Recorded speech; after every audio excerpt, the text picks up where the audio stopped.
In the muddy alleys of medieval towns and the smoky corners of castle kitchens, people faced hunger with grit and imagination. With little more than flour, fat, and fire, they turned scraps into something joyful, something worth savoring.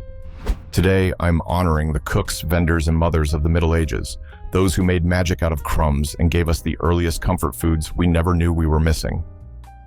Pig's ear pastries. Don't let the name send you running. There's no actual pig involved, no cartilage, no crackling, no offal in sight. What we're talking about here is one of the cleverest little pastries to come out of the medieval kitchen. A strip of dough twisted into a whimsical spiral that just happens to look like a pig's ear, then fried in bubbling fat and glazed with golden honey or rolled in coarse sugar. These were a fairground favorite, a tavern treat, and a way for frugal cooks to make something magical out of nothing but flour, fat, and thyme. In a world where sweets were rare and ovens were a luxury, fried dough ruled the day. It was fast, flexible, and could be flavored 100 different ways depending on what was in season or what the household could afford. You didn't need yeast or sugar or even dairy, just a bowl, a rolling pin, or a wine bottle if need be, and a pot of hot fat. And that's exactly what gave rise to these so-called pig's ear pastries. The name itself was likely a joke, a little wink from medieval cooks who loved giving odd names to delightful things. Remember, these are the same folks who called chicken stew cock ale and a fruit tart flat ponies. The shape mimicked the curled edge of a pig's ear, and that alone made them memorable. They were sold from stalls at public festivals alongside roast chestnuts, spice cakes, and small pies. You could walk through the town square with a paper cone of them in your hand, licking honey from your fingertips as jugglers and musicians performed nearby. But don't mistake them for a primitive version of modern funnel cakes. These pastries had a bite to them, a firm golden crust, and a satisfyingly chewy center. The dough itself was often just flour, water, and salt, maybe enriched with a bit of egg or oil if the household was lucky. The trick was in the twist. Each strip was coiled or pinched to give it that ear-like curl, which not only made it cook evenly in the hot oil, but gave it those delightful ridges that held on to the glaze. To make your own pig's ear pastries, begin with a basic dough, 2 cups of flour, a pinch of salt, and just enough warm water to bring it together, about 2/3 of a cup, depending on your flour. If you want a richer pastry, add 1 egg or a tablespoon of oil to the mix. Knead it until smooth and let it rest under a cloth for about 30 minutes. This step is key. The resting time allows the gluten to relax, making it easier to roll out. While the dough rests, prepare your frying fat. Traditionally, these would have been cooked in rendered lard, beef tallow, or goose fat, whatever was on hand after a slaughter or roast. For a more modern kitchen, vegetable oil works just fine, but if you want that old-world flavor, lard is your best bet. Heat the fat in a deep pot to around 350 degrees, 175 degrees Celsius. A cube of bread dropped in should sizzle immediately and turn golden in about 30 seconds. Now, divide your dough into small balls, about the size of a walnut. Roll each one into a thin strip, about 6 inches long and 1 inch wide. Twist or curl one end inward to mimic the spiral shape of an ear, or fold the strip loosely in half and pinch it to form a floppy edge. It doesn't need to be perfect. In fact, the imperfections are part of the charm. Once shaped, gently lower each piece into the hot fat and fry until golden brown, about 1 to 2 minutes per side. They should puff slightly and develop a rich, crisp crust. Drain them on a cloth or paper towel, and while still warm, you've got a choice. Drizzle them with honey, or roll them in coarse sugar spiced with cinnamon or clove. Honey was the traditional topping, often gently warmed until it flowed like syrup, then spooned over the pastries while they were still hot, creating a sticky golden glaze that hardened slightly as it cooled. Serve warm, ideally with a mug of small ale, spiced cider, or even a simple herbal infusion. You can almost hear the chatter of a medieval fair as you bite into one. Cobblestones underfoot, smoke in the air, the scent of roasting meat just down the lane. Pig's ear. Pastries were a reminder that food didn't need to be grand to be good. They were made from scraps, crafted with care, and served with joy. They fed the poor and pleased the wealthy, appeared at feast days and market days alike. In a time when every morsel mattered, they offered something indulgent, even playful. Proof that even the toughest times have room for a little sweetness, a little crunch, and a curl of something delightful on the side. Cheese curds and ale batter fritters. If you ever find yourself time traveling to a medieval tavern, skip the stew and go straight for the fritters. And not just any fritters.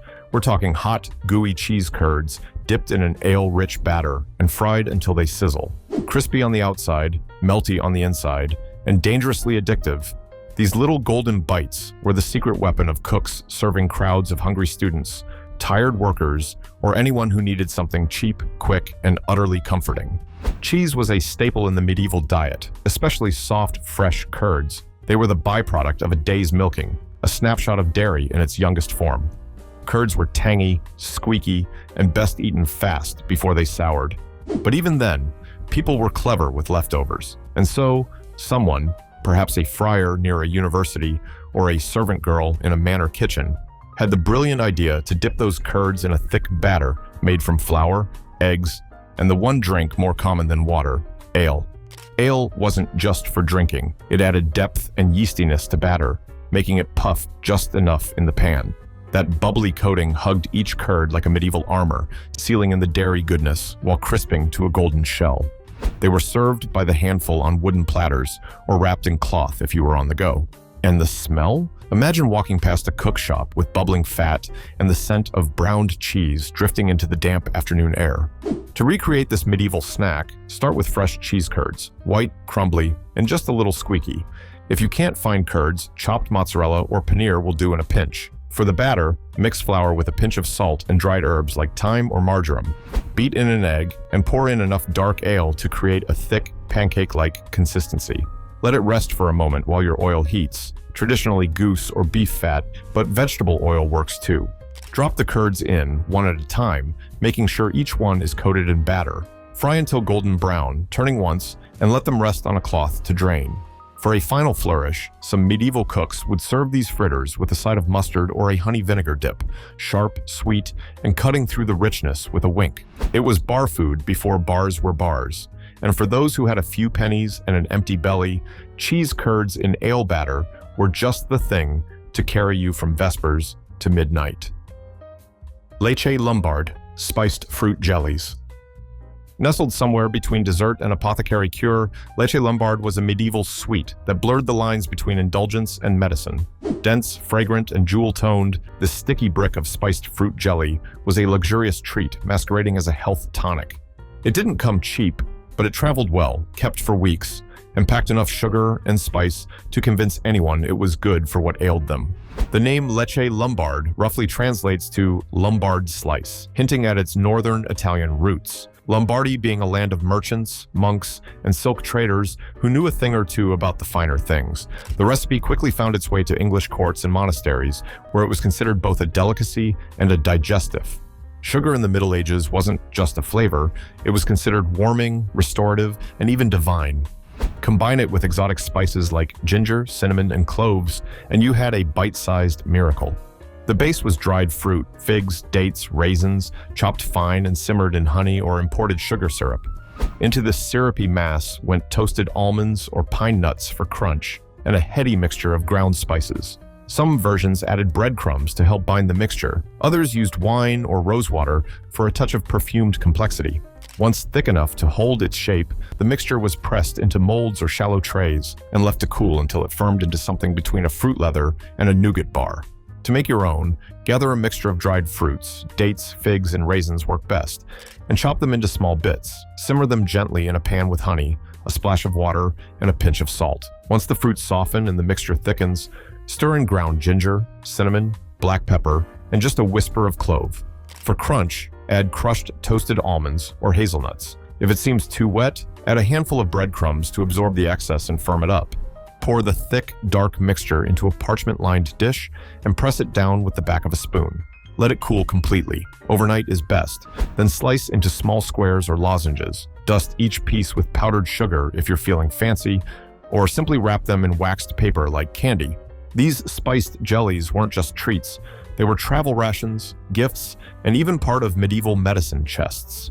Sweet enough to brighten your mood, spiced enough to warm the belly, and sturdy enough to survive the road from Lombardy to London, Leche Lombard was the original power snack, wrapped in a cloak of sugar and spice. Fritter of parsnips and honey. There's something undeniably cozy about the smell of root vegetables hitting hot fat, especially when those roots are sweet, earthy parsnips, grated and turned into golden fritters. Long before carrots became the darlings of cakes and muffins, their paler cousin, the humble parsnip, was stealing the spotlight in medieval kitchens. And when fried in a batter and drizzled with warm honey, this simple root became something bordering on divine. In the Middle Ages, parsnips were a pantry staple, especially in colder regions where more delicate crops struggled to grow. They were sweet in their own right, with a flavor that deepened through frost and storage. That natural sweetness made them a favorite in both savory and sweet applications, and one of the cleverest uses was to shred them fine, bind them with flour and egg, and turn them into fritters. These were sold at fairs, in tavern kitchens, or made at home as a treat for feast days and special visitors. The batter varied by region and availability. In richer homes, you might find a splash of cream or even ale mixed in. In leaner times, just water, a pinch of salt, and maybe a touch of dried herb. But almost always, the fritter was finished with a generous drizzle of honey, locally sourced, thick and floral, making every bite feel like a reward. To recreate the magic, take 2 or 3 medium parsnips, peel and grate them coarsely. Let them sit a moment, then press gently to remove excess moisture. In a bowl, combine a handful of flour, a pinch of salt, and a dash of ground clove or nutmeg. Both period-correct and perfect complements to parsnip's flavor. Stir in 1 egg and just enough water to make a sticky batter. Fold in the grated parsnips until coated but not soupy. Heat a generous spoonful of lard, goose fat, or your oil of choice in a skillet over medium heat. Drop the batter in spoonfuls, flatten slightly, and fry until golden brown on both sides, about 3 to 4 minutes per side. They should be crisp at the edges and soft in the middle, with little strands of parsnip catching the heat and caramelizing to a nutty crunch. While still hot, drizzle with honey. Nothing fancy, just raw and rich. Serve them warm, maybe with a little cider or warmed milk, and you've got yourself a snack fit for a traveling minstrel or a manor kitchen's hearth. In a time when sweets were rare and roots were revered, the fritter of parsnips and honey was proof that even the simplest ingredient could be transformed into something unforgettable. Huff paste pocket pies. Before the invention of foil wrappers and fast food drive-thrus, there was huff paste, a thick, almost armor-like pastry that wasn't meant to be eaten, but to protect the treasure hidden inside. From this clever culinary shell came one of the medieval world's greatest inventions, the portable pocket pie. Whether stuffed with seasoned meat, dried fruits, or creamy cheese, these hearty bundles were the original grab-and-go meal, designed for travelers, tradesmen, and even soldiers on the march. Huff paste, sometimes called coffin crust, was not your buttery, flaky pie dough of today. It was a sturdy mixture of flour, water, salt, and lard or suet, kneaded into submission and tough enough to survive a day slung on a saddle. It was baked into a rock-hard casing that could withstand rough handling, damp weather, and the occasional drop on the floor. Inside, though, was another story entirely: juicy minced pork with herbs, tender poultry with currants and pepper, or even spiced vegetables thickened with breadcrumbs. The beauty of the pocket pie lay in its practicality. The crust wasn't always eaten, though hungry mouths often gave it a nibble, but it sealed in moisture and flavor during baking. It was the Tupperware of the 14th century, and for busy folks who worked from dawn to dusk, it meant a warm, filling meal that could be carried in a pack or tucked into a cloak. To make your own, start with the huff paste. Combine coarse flour with salt and warm water, adding melted lard until a stiff dough forms. Knead it well. It should be elastic and dense, more like modeling clay than pastry. Roll it into rounds and shape into shallow cups or hand pie forms, making sure to leave enough dough for a lid. For the filling, brown some minced pork or beef in a pan, then stir in finely chopped onions, parsley, sage, and a pinch of pepper. If you want a sweeter twist, very common in medieval kitchens, add chopped dried apricots or currants and a dash of cinnamon. Spoon the filling into the dough shell, cover with the lid, and crimp the edges tightly. Cut a small vent in the top and bake in a hot oven until the crust is dark and firm. Let them cool slightly before serving, or wrap them in cloth and take them with you. Either way, what you've got is a bite of history. Huff paste pocket pies were a solution born of necessity, but carried the charm of something far more thoughtful: a home-cooked meal, wrapped in dough, and made to last the day. Apple moil. Soft, golden, and spiced like a storybook, apple moil was one of those quiet medieval dishes that didn't shout for attention, but won hearts anyway. It wasn't flashy or elaborate, no crusts, no icing, no showy layers, but it was comforting, creamy, and scented with saffron and cinnamon. Served warm or cold, this gently stewed apple pudding was often found at the end of a feast or nestled among simpler fare on a peasant table. It was the kind of dish that slipped under the radar but stuck in your memory. The word moil likely comes from a Middle English term meaning to soften or mash. Fitting, as this was essentially an early apple compote, thickened with breadcrumbs and enriched with dairy or almond milk. It was a way to stretch apples into something more filling, more elegant, and surprisingly luxurious. Saffron, with its golden hue and honeyed aroma, lent an almost regal air to an otherwise humble bowl of stewed fruit. Apples were everywhere in medieval Europe: wild, cultivated, tart, sweet, dried, and fresh. And apple moil took full advantage. Typically, cooks would peel and core the fruit, then simmer it slowly in a pot with a little water until soft. A bit of saffron would be steeped separately and added for both color and aroma. Into the mash went breadcrumbs, often made from leftover manchet or brown bread, to create body and thickness. Depending on what was available, the cook might then stir in a ladle of cream, a pat of butter, or even almond milk for a dairy-free version. To recreate this humble delight, start with 4 or 5 firm apples, something tart like Granny Smith or a mix for balance. Peel, core, and chop them, then simmer in a saucepan with just a few tablespoons of water and a pinch of salt. While they cook down, steep a few threads of saffron in a splash of hot water and set aside. Once the apples are soft and easily mashed with a spoon, stir in the saffron water and a pinch of cinnamon or nutmeg. Add half a cup of fresh breadcrumbs, plain, dry, and finely crumbled, and a splash of cream or almond milk. Let it simmer gently until thick and warm, almost like a porridge. Serve it in wooden bowls if you want the full medieval effect, perhaps topped with a drizzle of honey or a few toasted nuts. It's sweet, but not too sweet, earthy, golden, and quietly indulgent. In a world where food had to stretch and every scrap counted, apple moil was proof that comfort could be created with the simplest of things and still taste like a celebration. Pottage with bacon drippings and croutons. In a world without instant noodles or quick-fix cans of soup, there was pottage, the medieval answer to everything from hunger to heartbreak.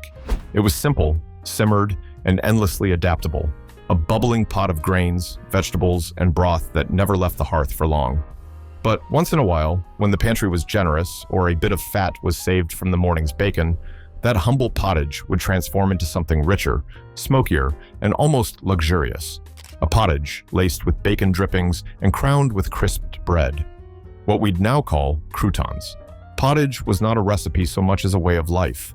It was what you made with what you had: barley or oats, cabbage or turnip greens, leeks, carrots, and whatever herbs the season gave you.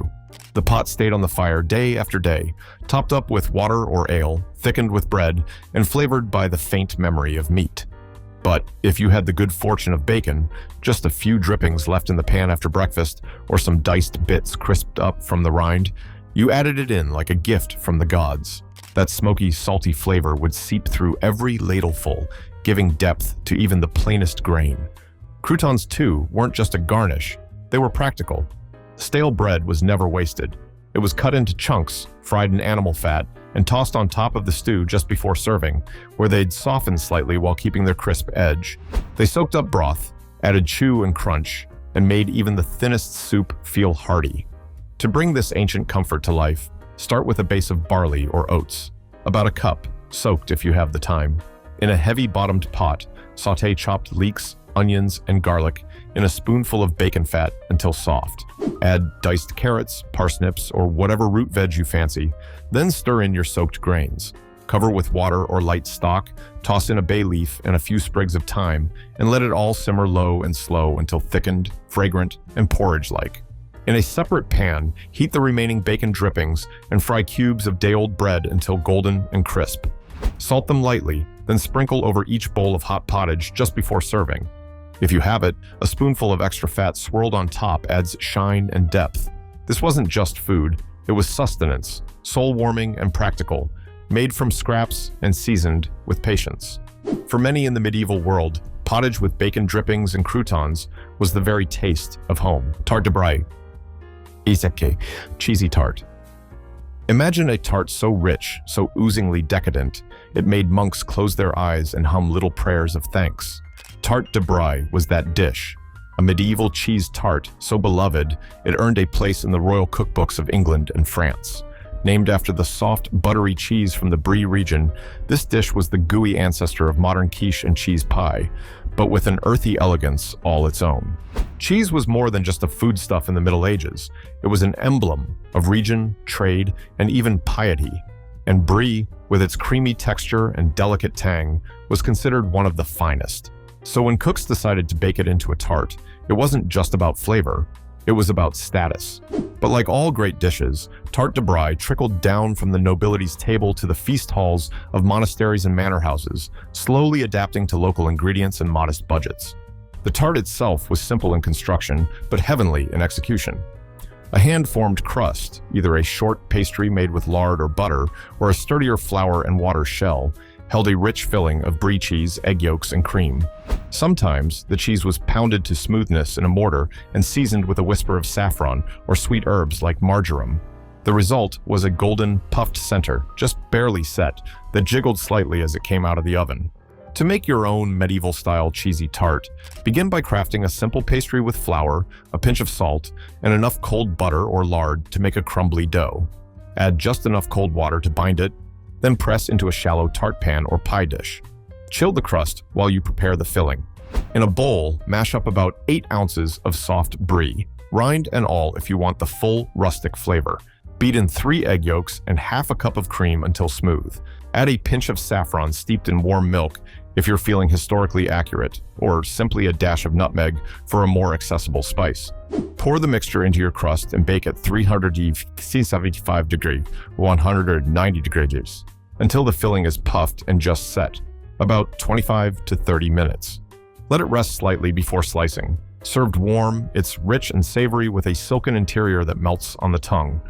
Pair with a mug of light ale or a hunk of dark bread, and you've got yourself a meal that wouldn't be out of place in a medieval abbey or royal banquet. Tarte de Brie wasn't everyday fare, but when it appeared, it was nothing short of a celebration in a crust. Chaucer's fried dough balls, fry tour of dough. If you had wandered through a bustling fairground in 14th century England, say during Michaelmas or a midsummer festival, you might have caught the scent of something warm and spiced drifting through the air. Following your nose past the jesters, jugglers, and minstrels, you'd come to a vendor standing beside a vat of bubbling fat, ladling out sizzling golden balls of dough. These were fry tours of dough, or as we've cheekily named them, Chaucer's fried dough balls, a medieval ancestor of the donut, and proof that humans have always craved hot, fried sweetness on a stick. The name fry tour simply meant something fried, and these treats were among the most popular of street snacks, referenced in cookbooks like The Form of Curie, and even hinted at in the cheeky tales of Geoffrey Chaucer. They were beloved, not just for their flavor, but for their ease. Made quickly from pantry staples, fried in lard or tallow, and eaten hot, usually dusted with sugar or brushed with honey, while still steaming. The dough itself was humble, a mix of flour, warm water, or ale, and sometimes a beaten egg or two to enrich the texture. Some cooks would ferment the batter slightly, letting it sit and bubble, so the fry tours puffed up light and airy when they hit the fat. Others would flavor the dough with ginger, mace, or cinnamon, giving it a warmth that paired perfectly with a sticky glaze or sprinkle of spice sugar. To recreate this fairground favorite, begin with 2 cups of plain flour and a pinch of salt. Stir in a tablespoon of sugar and a teaspoon each of ground ginger and cinnamon. In a separate bowl, beat 1 egg with half a cup of warm ale or water. Then mix into the dry ingredients to form a thick, sticky batter. Let it rest for 30 minutes. It'll bubble slightly and loosen. Heat a deep pan with lard or neutral oil, enough for frying. Once the oil is hot, a small drop of batter should sizzle immediately. Drop in rounded spoonfuls of the dough. Don't overcrowd the pan. Give them room to dance. Fry until golden brown on all sides, about 4 to 5 minutes, turning as needed. Remove to a cloth-lined dish to drain. While still hot, roll them in a mix of coarse sugar and more spice, or brush with warmed honey. Serve immediately, with fingers and laughter. There's no dainty way to eat them. Fry tour of dough was the joy of a fair day in edible form, cheap, cheerful, and fried to perfection. For medieval folk and modern palates alike, these little golden orbs were irresistible bites of bliss. Black pepper honey cakes. At first bite, they seem simple, dense little cakes, sweet with honey, crumbly with coarse flour. But then comes the surprise, a slow, creeping warmth on the back of the tongue, courtesy of a generous pinch of cracked black pepper. Black pepper honey cakes were a favorite in the medieval kitchen, walking the line between sweet and savory, comfort and curiosity. They weren't elegant confections, but rather rustic, travel-ready treats with a bold personality, something like a medieval granola bar spiced by a troubadour with attitude. These cakes were born of necessity and creativity. In a time when refined sugar was scarce and expensive, honey did most of the sweetening work. Black pepper, surprisingly, was just as valuable, sometimes used in place of coin, and found in even the humblest larders thanks to medieval Europe's trade routes. And while pepper was often used in meat dishes, bakers learned that just a hint of it could add depth and warmth to their sweets, balancing out the cloying edge of pure honey with a touch of fire. The texture was dense, almost gritty, thanks to the use of rye or barley flour. These cakes weren't meant to be fluffy, they were meant to last. Made ahead of long journeys or feast days, they were wrapped in cloth and stowed away, their flavors improving over time as the spices mingled and mellowed. Some versions added dried fruits or nuts, others kept it plain, letting the pepper and honey do all the talking.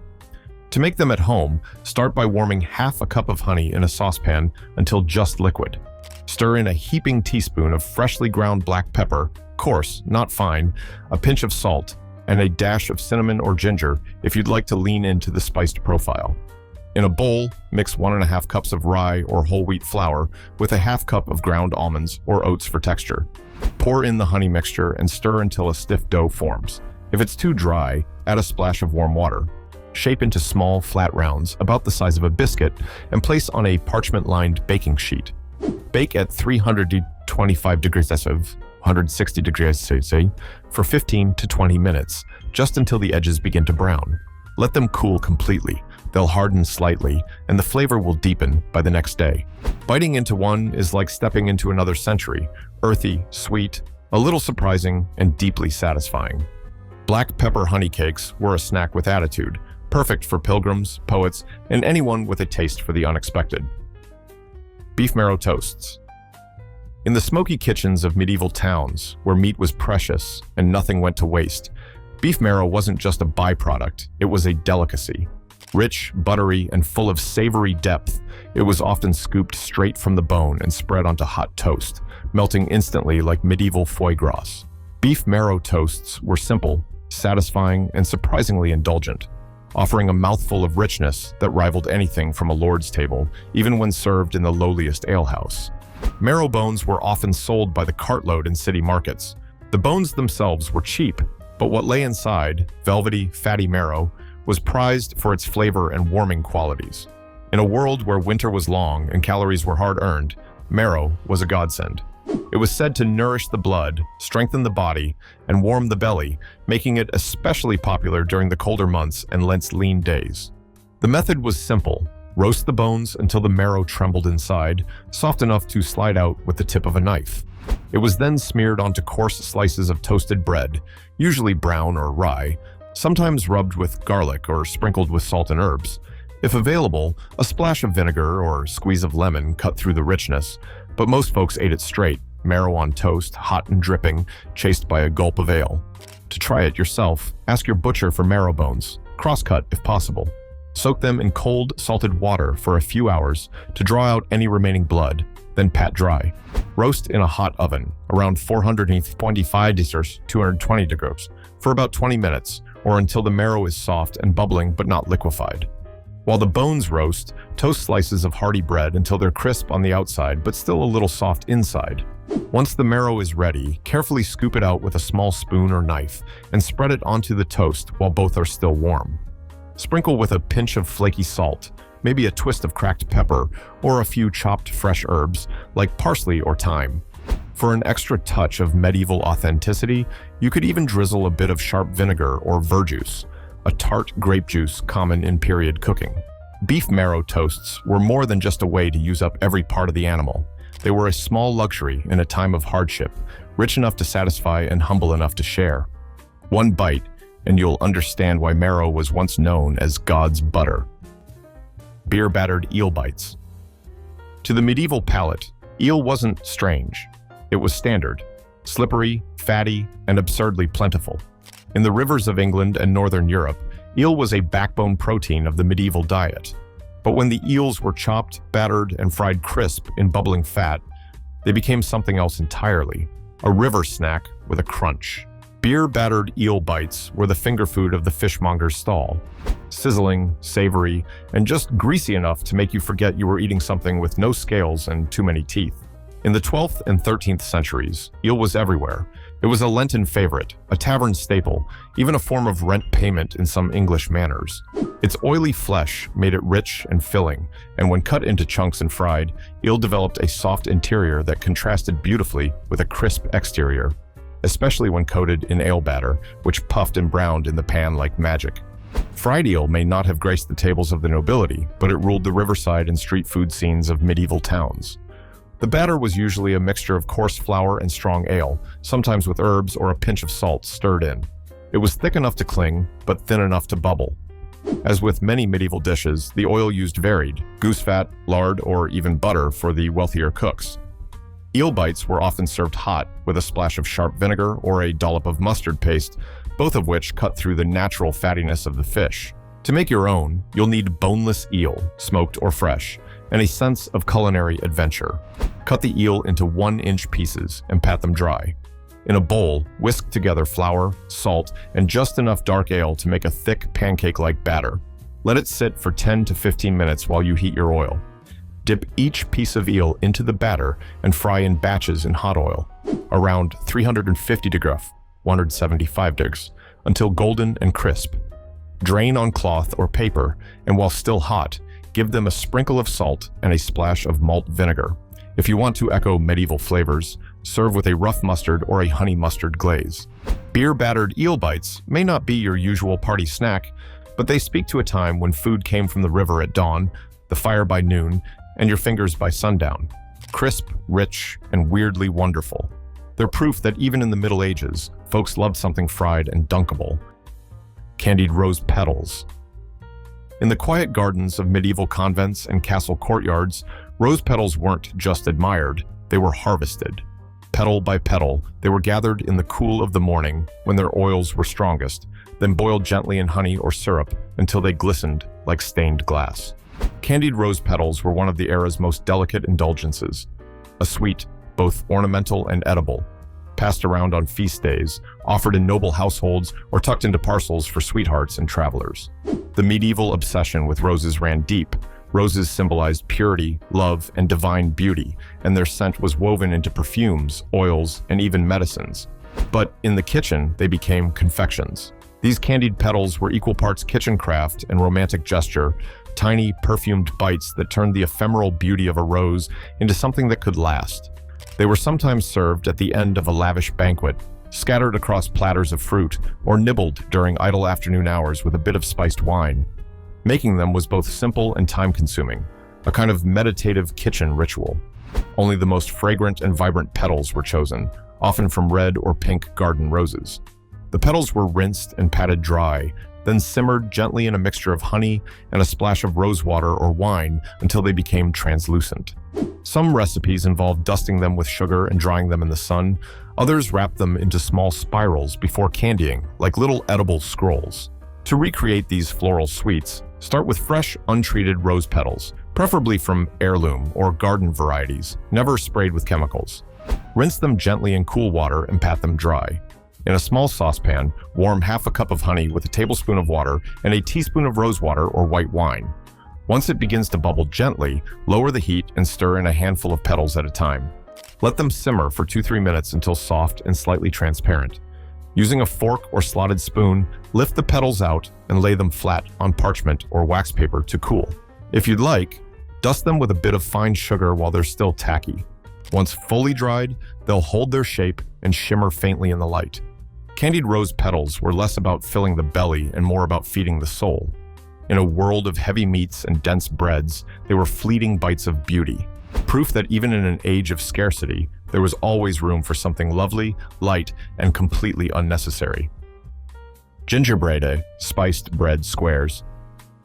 Sticky, spiced, and satisfyingly chewy, gingerbread was the medieval world's version of candy.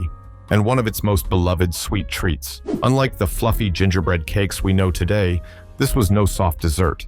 Gingerbread was dense, dark, and made without a trace of flour. Instead, it was built from breadcrumbs and bound together with honey, spiked with a warm blend of ginger, cinnamon, and black pepper. The result? A handheld sweet that packed a punch and kept for weeks, making it perfect for fairs, festivals, or long pilgrimages. In the Middle Ages, sugar was rare and expensive. Honey was the go-to sweetener, and it lent a deep, golden richness that complemented the warming spices. Ginger was prized not only for its flavor, but for its supposed medicinal properties. It was said to heat the blood, settle the stomach, and even spark love in the heart. Combine that with cinnamon, cloves, or even saffron if you were wealthy, and you had something that was more than just a treat. It was a cure-all, a comfort, and a courtship gift all in one. Gingerbread was often cut into squares or stamped with wooden molds, sometimes shaped into hearts or flowers. It was traded at marketplaces wrapped in cloth or pressed between leaves to keep it from sticking. Its chewy texture and robust flavor meant a little went a long way, and every bite was as much about the spice as the sweetness. To make a batch, start with about 2 cups of fresh breadcrumbs. Use a dense bread like rye or whole wheat, and make sure they're finely crumbled. In a small pot, warm a cup of honey over low heat until it just begins to bubble. Stir in 2 teaspoons of ground ginger, a teaspoon of cinnamon, a pinch of black pepper, and, if you're feeling authentic, a whisper of saffron or a dash of clove. Once the spices are fragrant, remove the honey from heat and stir in the breadcrumbs until the mixture thickens and pulls away from the sides. Press it into a shallow, greased dish or mold, using your hands or the back of a spoon to flatten the top. Let it cool completely, then cut into squares or diamonds. Some versions were finished with a dusting of sugar or wrapped in edible leaves like bay or grape. Gingerbread wasn't just a snack, it was a piece of edible folklore. Wrapped in spice, packed with meaning, and stubbornly sticky, it was the medieval answer to both hunger and heartache, a square of warmth in a cold, uncertain world. Stuffed trenchers. Before plates were standard fare, medieval folk dined from trenchers, thick slabs of day-old bread that served as both dish and dinner. And when the meal was done, these gravy-soaked crusts weren't tossed aside. They were repurposed, reimagined, and eventually reinvented into something new entirely: stuffed trenchers. These edible bowls of hearty leftovers were the peasants' answer to efficiency and indulgence, turning scraps into soul food with a crispy golden halo. Trenchers started as necessity. Hard, round loaves of bread were sliced into thick rounds and hollowed just enough to hold stews, meats, or pottages. Over the course of a meal, the juices would seep into the bread, softening it just so. The wealthy might discard them afterward or hand them to the poor as alms, but in the humbler homes, trenchers were gold. The best parts of dinner clung to them, and clever cooks knew exactly what to do next: scoop out the middle, stuff them full of seasoned leftovers, and bake them into a whole new meal. This dish was never the same twice. Sometimes it was stuffed with stewed vegetables, thickened with barley or oats. Other times, it was scraps of roast pork, shredded chicken, or sausage mashed with onions and herbs. The bread bowl acted as both vessel and flavor sponge, crisping at the edges and soaking in the heart of the filling. It was portable, practical, and deeply satisfying, exactly what you needed after a day in the fields or on the road. To make your own, start with small round loaves or crusty rolls, something dense and sturdy. Cut off the tops and hollow out the centers, saving the soft insides for breadcrumbs or soup. In a skillet, sauté chopped onions, garlic, and any chopped meat or vegetables you have on hand. Add herbs like thyme or sage, a splash of broth or ale, and a handful of breadcrumbs to bind the mix together. Let it simmer until thick and spoonable. Scoop the mixture into your hollowed trenchers and place them on a baking sheet. Bake at 375 degrees, 190 degrees, for about 15 to 20 minutes, until the tops are browned and the bread shell is just crisping at the edges. Serve hot, ideally with a spoon and good company. Stuffed trenchers were a lesson in thrift and creativity, proof that a crust of bread, given enough care, could become a dish worthy of celebration. In the medieval kitchen, nothing was wasted, and everything had the chance to become something more. Almond milk custard cups. Long before dairy was common in every home, medieval cooks had already mastered the art of plant-based alternatives. Chief among them was almond milk, a rich, creamy liquid made from ground almonds and water, used not just in fasting seasons, but year-round in both sweet and savory dishes. And when this smooth milk was sweetened, spiced, and gently thickened into a soft pudding, you got one of the era's most beloved confections, almond milk custard cups. These custards weren't like the jiggly, egg-rich flans of modern kitchens. Instead, they were more delicate, more fragrant, like a whisper of dessert rather than a shout. With no eggs or cream, they relied on rice flour or breadcrumbs for body and texture. Sweetened with honey or sugar when available and perfumed with rosewater or cinnamon, they were often served in shallow dishes or poured into molded cups and allowed to cool. Their pale, silky appearance made them a favorite at noble feasts and monastic refectories alike. Almonds were a staple in medieval pantries, especially in wealthier homes and ecclesiastical kitchens. Ground and soaked, the nuts yielded a luxurious milk that could be simmered and flavored to suit nearly any recipe. When fasting rules forbade animal products, almond milk stepped in. But even when rules relaxed, the taste remained popular, mild, nutty, and surprisingly modern to today's palate. To make a version of this centuries-old comfort, begin by soaking 1 cup of raw almonds in hot water for an hour, then blending with 2 cups of fresh water. Strain the mixture through a fine cloth or nut milk bag to extract a smooth, white almond milk. Set the milk in a saucepan over low heat and stir in 2 tablespoons of rice flour or ground white bread. Add 2 to 3 tablespoons of honey and a pinch of salt, then stir constantly to avoid lumps. As the mixture thickens, add a dash of rosewater or a pinch of cinnamon, just enough to scent the custard, not overpower it. Once the mixture is silky and thick enough to coat the back of a spoon, pour it into small cups or ramekins. Let them cool to room temperature, then chill if you like. For presentation, you might garnish with a few slivered almonds, a drizzle of extra honey, or even a candied flower petal. Almond milk custard cups were soft-spoken desserts with a gentle sweetness and an air of quiet refinement. They offered comfort without weight, richness without excess. A true medieval delicacy, perfect for ending a meal with grace rather than grandeur. Cracknel wafers. In a medieval world full of stews and porridges, it was a rare thrill to bite into something that snapped.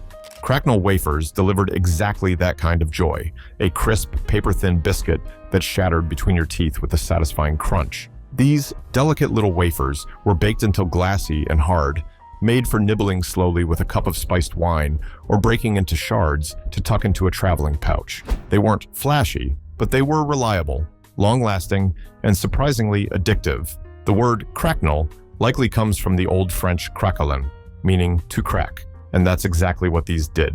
Unlike soft breads or cakes, cracknels were made from a stiff dough of flour, water, and sometimes a splash of oil or ale, rolled out thinner than parchment. Some versions were flavored with anise seeds, caraway, or sesame, spices that lingered on the tongue and hinted at distant trade routes. Once baked, they hardened into little wafers that could last for weeks without spoiling, making them perfect for travelers, monks, and market vendors alike. They were often baked in batches, then wrapped in linen and stored in dry places. During feasts, they might be served as an accompaniment to sweet wine or cheese. Other times, they were simply eaten on their own, savored like medieval crackers. To make your own cracknels, start with a cup of plain flour and a pinch of salt. Add a tablespoon of oil or melted butter and just enough cold water to form a stiff dough. If you'd like, stir in a teaspoon of aniseed or crushed fennel for a touch of traditional flavor. Knead briefly, then roll out very thin, almost see-through. Cut into rounds or diamonds and prick each piece with a fork. Place on a parchment-lined baking sheet and bake at 350 degrees, 175 degrees, until golden and dry, about 15 to 20 minutes. Let them cool fully. They'll crisp as they dry. Cracknel wafers were the quiet snack of the medieval table, unassuming but beloved as, simple but smart. They spoke of trade, thrift, and tradition, and they gave a satisfying crunch in a soft food world. A humble wafer, yes, but a perfect bite of the past. Fish tarts with citrus and clove. Few dishes from the medieval kitchen raise eyebrows today quite like the sweet and savory fish tart. And yet, tucked between spiced fruit pies and savory meat pastries, these curious creations were a prized part of noble feasts and Lenten tables alike. Filled with flaked white fish, preserved citrus peel, ground almonds, and just a whisper of clove, fish tarts with citrus and clove were a surprising harmony of flavors, rich, aromatic, and unmistakably medieval. In an age when refrigeration didn't exist and religious fasting rules shaped weekly menus, fish took center stage more often than not. But rather than treat it plainly, medieval cooks transformed fish into something luxurious, almost unrecognizable. The blending of sweet and savory was no accident. It was considered refined, sophisticated, Citrus, often preserved or candied, added brightness, cloves gave a warming depth, and almonds offered texture and creaminess. Enclosed in a buttery crust, it became a complete dish, portable, filling, and far more elegant than its humble ingredients suggested. These tarts were most common in kitchens with access to spice traders or monastic gardens, where dried peel and ground cloves were kept carefully sealed. They were baked in small rounds, like personal pies, or in large slabs meant to be sliced and shared. During Lent, cooks would skip the butter and use oil in the pastry, making the dish suitable for meatless days. To try your own, start with a simple pastry dough. Mix 1½ cups of flour with a pinch of salt and ½ cup of cold butter, working it together until crumbly. Add cold water, a tablespoon at a time, until a firm dough forms. Chill while you prepare the filling. Flake 8 ounces of cooked white fish, cod or haddock works well, into a bowl. Add a ¼ cup of chopped preserved lemon or orange peel, 2 tablespoons of ground almonds, and a pinch each of ground clove and cinnamon. Season with salt and stir in a beaten egg and a spoonful of cream or almond milk to bind. Roll out your dough and line small tart tins or muffin cups. Spoon in the filling, then top with a pastry lid or lattice. Bake at 375 degrees, 190 degrees Celsius for 25 to 30 minutes until the crust is golden and the filling is set.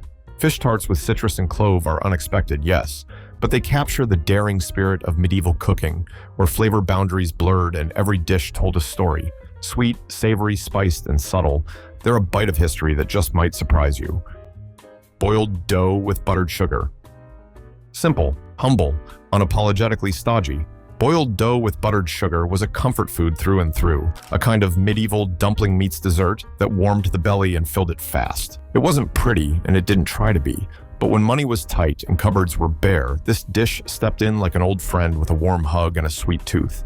At its heart, it was just flour, water, and a pinch of salt, mixed into a stiff dough, shaped into balls or little logs, and dropped into a pot of boiling water. But what happened next turned it from bland to beloved. Once cooked, the dumplings were fished out steaming hot, tossed in a generous puddle of melted butter, and sprinkled with coarse sugar. Sometimes a pinch of cinnamon or nutmeg made its way in, but most of the time the magic was in the butter, golden, rich, and pooling around the dough like a velvet cloak. This was the kind of dish that showed up in cottage kitchens and castle sculleries alike. It was fuel for the laborer, a treat for the children, and a thrifty dessert for cooks who had to make do. And it came with many names, depending on the region. Some called them pudding balls, others simply dumplings. But the principle stayed the same: boil, butter, sugar, and serve hot. To make a version at home, mix 2 cups of flour with a pinch of salt and just enough lukewarm water to form a firm, kneadable dough. Let it rest for 10 minutes, then shape into small balls or oblongs. Bring a large pot of water to a boil, add a pinch of salt, and drop in the dough pieces. Simmer gently for 10 to 15 minutes or until they float and feel firm. While they boil, melt a generous amount of butter in a wide pan, about half a stick or more. Once the dumplings are drained, toss them in the hot butter until coated and slightly golden. Sprinkle liberally with coarse sugar, brown, white, or whatever's on hand, and serve warm. Boiled dough with buttered sugar wasn't meant to impress. It was meant to nourish, soothe, and bring a little sweetness to a hard day. In the medieval world, that was often the highest praise a dish could earn. Onion fritters with mustard seeds. Sharp, sweet, sizzling and fat, and speckled with spice. Onion fritters with mustard seeds were the medieval version of comfort with a kick. Born from the humble onion, a crop that grew year-round and stored beautifully, these fritters were a common sight at roadside cookshops and market stalls, where their golden edges and fragrant aroma drew hungry passers-by like bees to honey. Onions were a cornerstone of the medieval kitchen, used in everything from broths to pies. But when sliced thin, dipped in a simple batter, and fried until crisp, they became something else entirely. Something closer to modern onion rings, but earthier, spicier, and fried in rich goose or pork fat instead of oil. And the key to these fritters? Mustard seeds. Crushed and mixed into the batter or sometimes sprinkled whole over the finished fritters, they added a warm, nutty heat that turned a basic bite into something bold. Mustard was everywhere in the Middle Ages, not just as a condiment, but as a medicine, a spice, and even a preservative. It was cheap, easy to grow, and strong enough to mask the blandness or questionable freshness of other ingredients. So pairing it with onions was a stroke of peasant genius. Fiery meets sweet, crunch meets chew. To bring them back to life, start by thinly slicing 2 large onions into half moons. In a bowl, whisk together a cup of flour, a teaspoon of salt, a generous pinch of crushed mustard seeds, and just enough water to form a thick, pancake-like batter. Let it rest while you heat a skillet with a half-inch of lard, goose fat, or neutral oil. Toss the onions into the batter, coating them well, then drop forkfuls into the hot fat. Don't overcrowd the pan. Give each fritter room to spread and crisp.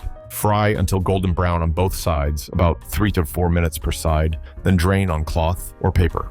For extra medieval flair, serve with a dipping sauce made from ground mustard seeds, vinegar, and a little honey, a sharp, sweet counterpoint to the rich fritters. Onion fritters with mustard seeds were a dish that required little but delivered much. Bold flavor, a satisfying crunch, and a reminder that even the humblest ingredients, when treated with care and curiosity, can become something crave-worthy. Bacon-wrapped plums, doucettes. Sticky, smoky, sweet, and salty. Bacon-wrapped plums, sometimes called doucettes, were the medieval answer to hors d'oeuvres. They were little flavor bombs, served hot at feasts or passed around during special occasions. Made from dried plums or prunes, stuffed with herbs or spices, and wrapped snugly in cured pork. When roasted, the fat from the bacon crisped and melted into the fruit, creating a bite that was as indulgent as it was simple. In medieval cooking, contrasts were prized: sweet with savory, rich with sharp, soft with crisp. This dish hit all those notes. The prunes brought deep, honeyed sweetness and a chewy texture, while the bacon offered salt, smoke, and fat. A pinch of fresh thyme or sage in the center of each plum added a subtle herbal note that kept it from tipping into dessert territory. Bacon itself was a precious ingredient, cured at home or purchased from butchers who hung thick slabs in smoky rafters. It was used sparingly, stretched over stews or chopped into porridges, but for something like doucettes, it was the star, wrapping its way around the fruit like a ribbon on a gift. To recreate them, start with a dozen good quality dried plums, soft, not brittle. Use a small knife to open each one slightly and tuck in a tiny pinch of fresh thyme or a sliver of toasted almond if you like a bit of crunch. Cut thin slices of streaky bacon in half, then wrap each plum tightly in a piece, securing with a toothpick or pressing the seam underneath. Place them seam side down on a parchment-lined baking tray. Roast at 400 to for about 15 to 20 minutes, or until the bacon is browned and crisp and the plums are bubbling with syrup. Let them cool just slightly before serving. They're best warm, when the flavors are rich and the texture's just right. Bacon-wrapped plums were the kind of bite-sized indulgence that needed no introduction. They carried the scent of hearth fire and spiced chest, the echo of banquet halls and laughter. In one mouthful, you had fat, fruit, salt, and smoke, a perfect little contradiction that made total medieval sense. Sesame crack cakes. Somewhere between a cookie and a cracker, sesame crack cakes were the kind of snack that slipped into a pouch and traveled across ports, borders, and seasons. They were crisp, nutty, and lightly sweet, made from sesame seeds, honey, and a touch of flour. Simple ingredients that, when pressed and pan-fried, turned into thin, golden discs that shattered delicately between the teeth. These were the sailor's treat, the market vendor's nibble, the merchant's road food, and they packed both flavor and sustenance into a few tidy bites. Sesame seeds came to Europe through ancient trade routes, especially into port cities like Venice, Marseille, and Lisbon. Though not grown widely in the colder northern climates, they were prized for their oil and hearty crunch. Blended into cakes and sweets, they added both nutrition and shelf life. When mixed with honey and pressed into cakes, they could last for weeks without spoiling, perfect for long journeys on foot or by sea. These crack cakes weren't uniform in size or sweetness. Some were tooth-achingly sugary, while others leaned into their nuttiness, barely kissed with honey. Some included oats or ground almonds, others a pinch of spice, cinnamon, cardamom, or anise. But what tied them all together was their crisp, breakable texture and their satisfying snap. To make your own, toast half a cup of sesame seeds in a dry pan until fragrant and lightly golden. In a bowl, mix the seeds with a tablespoon of oat flour, or plain flour, a pinch of salt, and 2 tablespoons of honey. Stir until everything is sticky and clumped together. Add a touch more honey if it's too dry, or a spoonful of water to loosen. Using damp hands, press the mixture into small, flat discs, about the size of a silver dollar, and set them on a parchment-lined surface. Heat a skillet with a thin layer of oil or butter, and pan-fry the cakes for about 2-3 minutes per side, until golden and crisp. Let them cool fully. They'll harden as they sit. Sesame crack cakes may have been modest in appearance, but they were rich in story, each bite carrying a trace of trade winds, market stalls, and the quiet ingenuity of cooks who knew how to make something extraordinary out of what little they had. Crunchy, sweet, and satisfyingly simple, they're a medieval snack worth rediscovering. Fried goat cheese rounds. Golden on the outside, molten and tangy within, fried goat cheese rounds were a medieval indulgence that blended rustic charm with a hint of luxury. Goat's milk was more common than cows across much of medieval Europe, especially in hillier regions where goats were easier to keep. Their cheese, sharp, soft, and a little wild tasting, was often used fresh and unaged, and when that fresh cheese was formed into rounds, rolled in breadcrumbs, and fried in goose fat or oil, it became a dish worthy of lords and laborers alike. Goat cheese was prized not just for its flavor, but for its availability. It could be made quickly, stored easily, and used in both sweet and savory dishes. Frying it wasn't the norm. Cheese was often eaten cold or baked into pies, but it was certainly a treat. The crust formed a crisp shell, while the inside stayed soft and creamy, melting slightly with each bite. Often, the rounds were served with a drizzle of honey or a spoonful of sour cherry syrup, creating that signature medieval contrast of sweet and tangy. These rounds made their appearance at feast tables and countryside inns alike, served alongside dark bread, dried fruits, or spiced wine. They could be eaten with fingers or picked up with small knives, and they were always best fresh from the pan when the cheese was still warm and yielding. To make your own, start with soft, fresh goat cheese, plain or lightly herbed. Scoop into tablespoon-sized portions and shape into small, flat rounds. Chill them for about 15 minutes to firm up. While they rest, prepare a breading station with a beaten egg and a plate of fine breadcrumbs. Dip each round into the egg, then coat evenly in breadcrumbs. Heat a shallow layer of oil or rendered goose fat in a skillet over medium heat. Fry the rounds until golden brown, about 2 minutes per side, then transfer to a cloth or paper-lined plate to drain. For a finishing touch, drizzle with a bit of honey or a spoonful of tart jam, sour cherry, blackcurrant, or even spiced pear. Serve hot with a crust of bread and a mug of something warm. Fried goat cheese rounds were the kind of dish that turned a simple ingredient into something rich, indulgent, and quietly elegant. A medieval delicacy that needed no silver fork, just good company and a little appetite. Battered turnip chips. Before the humble potato made its way across the Atlantic and into every corner of the European kitchen, there was the turnip. Earthy, hearty, and endlessly versatile. It wasn't always glamorous, but in the hands of a creative medieval cook, it could become something truly crave-worthy. Battered turnip chips were a shining example. Thin slices of turnip, dipped in a seasoned batter, fried until golden, and served hot in linen-lined bowls or cones of parchment. Crispy at the edges, tender in the center, and just salty enough to make you keep reaching for one more. Turnips were a staple of the medieval diet, especially among the peasantry. They grew well in poor soil, kept through the winter, and paired well with both meat and grain. But they also had a natural sweetness when cooked right, and that quality lent itself beautifully to frying. The chips were often sold near markets or outside inns, where they could be fried in batches and served quickly to hungry travelers. They were also a clever way to use up turnips that had started to soften or wrinkle. Sliced thin, battered, and kissed by hot fat, they got a second life as a satisfying treat. The batter varied depending on the cook's station in life. For the well-to-do, it might be enriched with ale or eggs and seasoned with herbs like sage or thyme. For the commoner, it was usually just flour, salt, and water. Simple, but effective. To recreate them, peel a couple of medium turnips and slice them thin, about 1/8 of an inch thick. Soak the slices briefly in salted water to mellow their bitterness, then pat them dry. In a bowl, whisk together half a cup of flour, a pinch of salt, and just enough water to make a smooth, thin batter. Add chopped herbs or a dash of pepper if you like. Heat oil or lard in a pan to about 350 degrees to 175 degrees. Dip the turnip slices in the batter one at a time, letting the excess drip off, then lay them gently into the hot fat. Fry in batches until golden and crisp, turning once, then drain on a cloth-lined plate. Serve warm with a sprinkle of salt or a drizzle of vinegar. Battered turnip chips were rustic medieval snacking at its finest, proof that even the most modest root, with a little care and heat, could become something delightfully indulgent. Spiced wine jelly squares, jellied hippocras.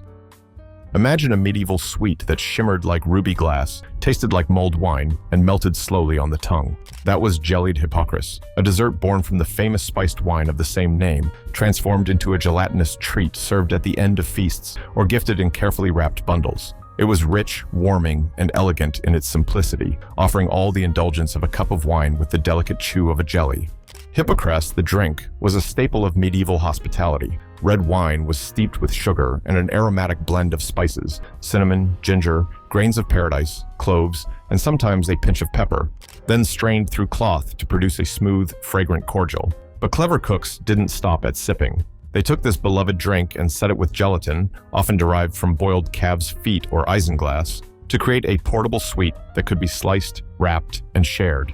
These wine jellies weren't everyday fare. They appeared at banquets, holidays, and noble tables, often cut into diamonds or squares and dusted with sugar or rolled in crushed nuts. They were both an after-dinner treat and a display of wealth, since sugar and wine were luxuries, and turning them into jellies took time, skill, and a very steady hand. To make a modern version, begin by heating 1 cup of dry red wine in a saucepan with a 1/4 cup of sugar, a cinnamon stick, a few cloves, and slices of fresh ginger. Simmer gently for 10 to 15 minutes to infuse. Strain out the spices, then return the wine to the heat. Dissolve 1 packet of unflavored gelatin, or agar for a plant-based version, in a few tablespoons of cold water, then whisk it into the hot, spiced wine until fully dissolved.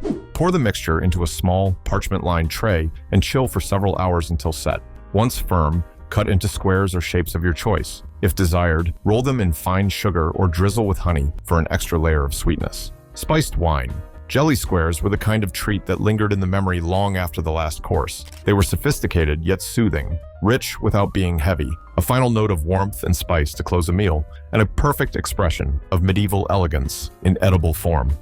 So there you have it, 25 dishes, fried, spiced, jellied, and wrapped in crusts thick enough to withstand a sword fight. And what do they tell us? That despite the centuries between us, our cravings haven't changed much at all. We still reach for something crispy after a long day. We still want something sweet that sticks to our teeth and reminds us we're alive. We still take comfort in warm bread, melting cheese, sizzling fat, and the mingling sense of spice and fire. These so-called junk foods weren't junk at all. They were clever, resourceful, and at times, surprisingly refined. They used every scrap, every drop, every crumb. They made do, and in doing so, they made magic. A dried plum wrapped in bacon, a piece of bread soaked with marrow, a dumpling boiled and blessed with buttered sugar. Each one was a small triumph, a moment of joy, a pocket-sized piece of edible history. And maybe, just maybe, it's time to bring some of these back. Not because we need to live like it's 1325 again, but because there's something honest in these dishes. They're proof that even when ingredients were scarce and work was hard, people still found ways to make food that delighted, surprised, and satisfied. With no machines, no shortcuts, just fire, patience, and imagination. So next time you crave a snack, think about frying a fritter, gelling some wine, or toasting a trencher stuffed with stew. You don't need a banquet hall or a feast day, just a little curiosity and a taste for the old ways, because deep down, we're all still chasing the same thing. Something hot, something sweet, something spiced just right. Thanks for joining us on this medieval munchies journey. Until next time, keep your pan hot, your spices close, and your hunger for history alive.